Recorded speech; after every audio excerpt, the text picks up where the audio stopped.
Introducing the MoralMaster 2.0 Additional Questions Add-on Pack. This set of highly anticipated upgrade questions to the MoralMaster 2.0 increases the level of accuracy by 200%. Here are just a few samples of the questions you get in this highly anticipated upgrade. Ralph has an affair with Joe's wife, Mildred, and later arranges for Joe to be killed so he can get him out of the picture altogether and acquire Mildred as his wife. Mildred then gives birth to little Jeffrey as a result of their union. Do you kill little Jeffrey only weeks after he is born in order to punish Ralph for his crimes of adultery and murder? Yes! When King David saw Bathsheba, he had her brought to him and he had sex with her. Mistake number 1, since she was married to Uriah, a soldier under David's command. David then ordered her husband into deadly battle and told the troops to pull back so he'd be certain to die. And sure enough, Uriah bit the dust. Mistake number 2. Later, Bathsheba gave birth, and David was the proud father of a bouncing baby boy. So, in order to punish David for his crimes of adultery and murder, God, with holy and perfect justice, struck the child with illness and it died. Clearly, your moral standard doesn't even come close to that of a holy and perfect God. You have 2 lovely daughters, ages 8 and 9. Each day, when they play with their dolls in the front yard, a boy of maybe 17 years of age comes by and kicks them hard on the legs and rides off on his bicycle. Each day he does this, and each day your daughters come in crying, bruises on their legs, asking you for help. Do you simply stand at the window each day and watch the bully kick your daughters as they play in your own driveway because you feel that suffering will strengthen their character and prepare them for the harsh world ahead of them? Yes!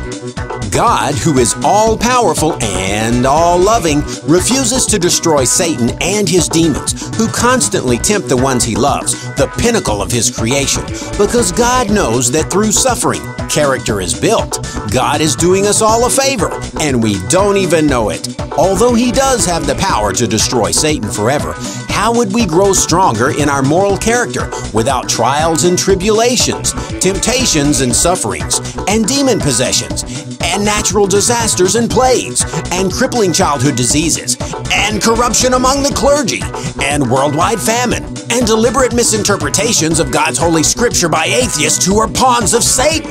It's painfully obvious that your moral standards are so low that you may need to purchase the MoralMaster 2.0 optional scaling multiplier.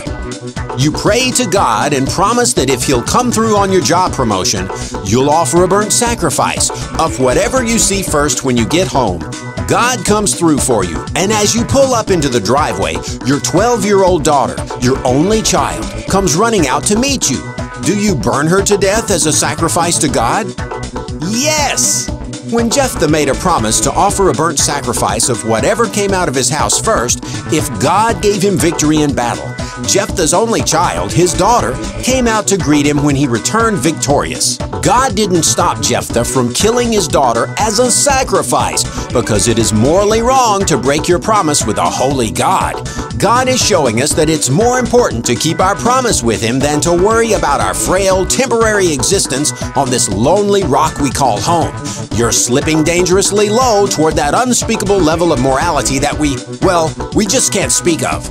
Your friend Bob wants to own your 13-year-old daughter as a slave, to do with her whatever he wants at his ranch 1,000 miles away. He's willing to pay you for her handsomely. Do you sell her to him?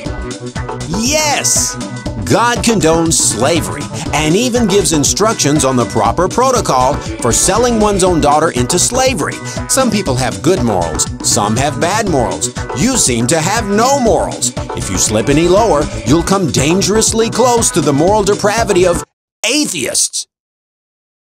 You find out that your best friend Sheila's great-great-grandfather had raped your great-great-grandmother, but never was convicted of it.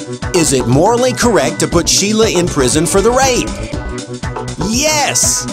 God commanded his chosen people to completely slaughter the Amalekites, including women and nursing babies, in order to punish their ancestors for attacking the Israelites, his chosen people, over 400 years earlier. perfect justice from a perfect God.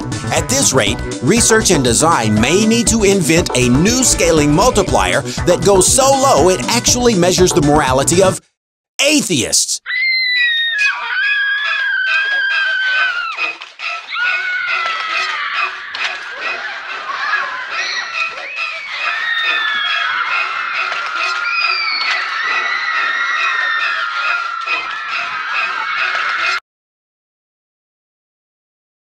Your 2-year-old son has suddenly become curious about the world around him. You decide to place a loaded gun on the coffee table in order to teach him right from wrong. You show it to him and tell him, "See that gun? Do not ever touch it, because if you do, I will spank you." Not long afterward, your son sneaks over and touches the gun. Do you wear his little evil rear end out? Yes! Not only was it wholly unjust for God to place a loaded gun in the Garden of Eden, but He punished them for eating from the tree, because His commands are to be kept no matter what temptation He puts in front of us. Some may quibble that Eve did not know right from wrong, that she hadn't eaten from the tree of the knowledge of good and evil in order for her to know right from wrong. So how could God set them up like that and then punish them for it when they did not know right from wrong? But God's morality is not our morality. His ways are not our ways. His thoughts are like diamonds shining in the night sky.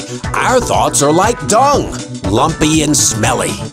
We're sorry, but we recommend that you check into your nearest AA, Atheists Anonymous.